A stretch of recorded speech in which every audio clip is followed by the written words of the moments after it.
Ma galerie est une galerie qui a 75 ans d'existence, donc qui est la plus ancienne en existence au Québec, ce qui veut dire que nous avons une histoire que nous transportons avec nous depuis 75 ans.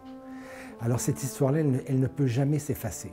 Ça veut dire que tous les artistes que j'ai dans ma galerie, que ce soit les artistes qui produisent actuellement ou les artistes que j'appelle historiques, qui sont donc des artistes décédés dont je vends les œuvres actuellement, tout se tient. Depuis les débuts, la galerie a comme mandat de faire la promotion de très jeunes artistes en début de carrière. L'idée de construire quelque chose, pour moi, c'est important.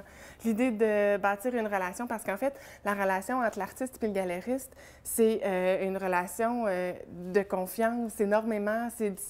C'est une équipe, en fait, l'un travaille pour l'autre et vice-versa. Fait que de construire une relation très forte à ce niveau-là, pour moi, c'est quelque chose qui est important. Puis l'idée de bâtir, de se projeter dans l'avenir, puis de voir dans le futur, puis de se projeter, justement, de faire un plan de carrière, tu sais, quelque part. Moi, je dis toujours que je vends les artistes que j'ai sur mes propres murs à la maison. C'est-à-dire que, dans ce sens-là, je suis un mauvais marchand. Je suis incapable de vendre quelque chose que j'aime pas.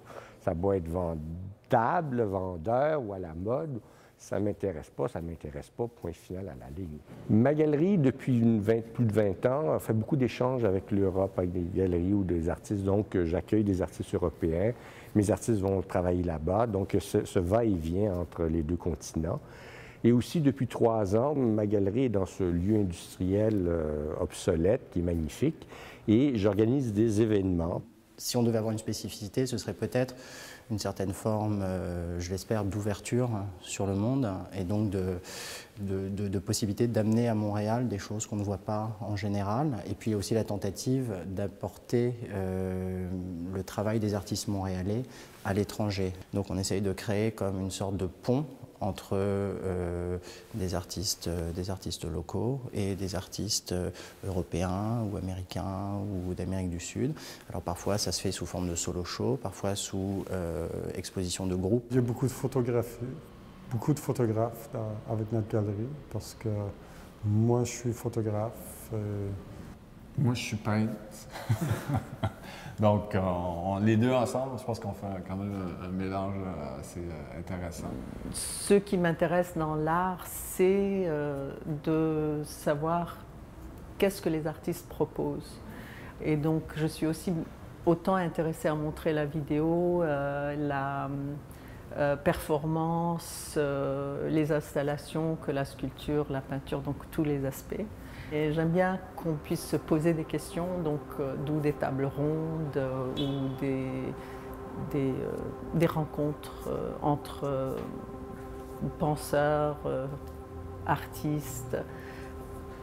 Il n'y en a pas autant que j'aurais aimé, d'où le salon que j'ai ici. C'est pour que les gens viennent, s'assiedent, peuvent réfléchir ou juste se reposer.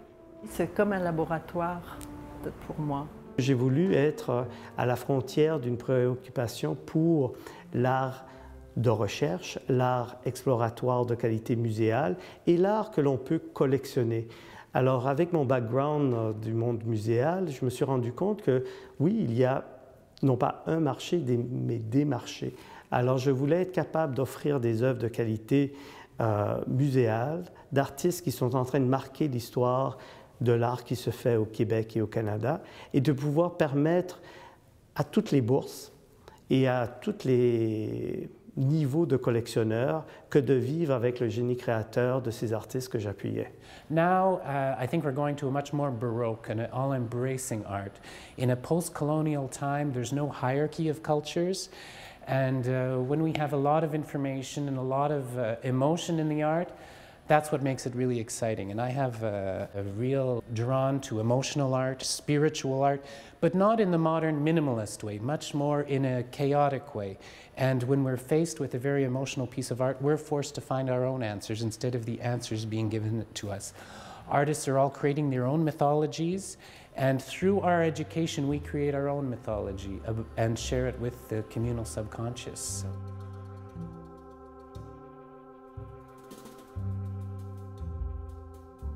That it starts with a personal narrative of sorts. So There's a sense of location. For example, in the work of BGL, a trio from Quebec City, they're speaking directly to, one, the history of Quebec, but also the juxtaposition of the history of Canada.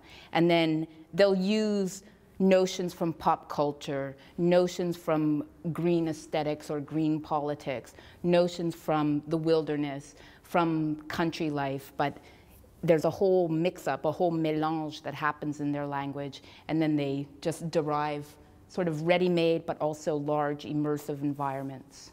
You know, art is very mysterious.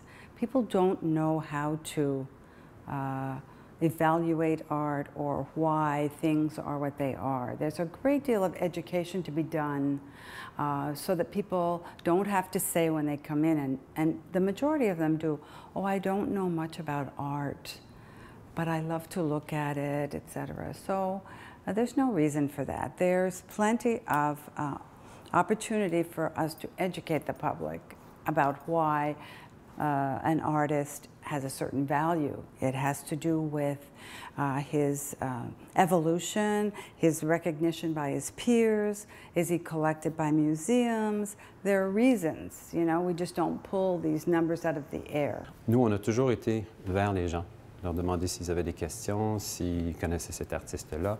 On a toujours fait ça et c'est rendu une pratique courante. Tous nos collègues font ça maintenant, que ce soit pour le travail le plus ardu, que le travail le plus facile à entrer dedans, tout ça.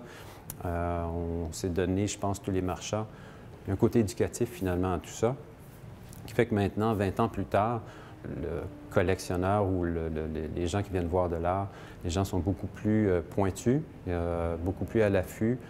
Ils aiment l'offre très éclatée, très ouverte. Alors, ça, c'est fantastique de voir qu'en 20 ans, ça s'est déplacé comme ça. L'intérêt pour l'art contemporain dans le monde est assez important aussi pour ça. Les gens le voient. Il y a quelque chose qui se passe là. C'est un milieu en effervescence.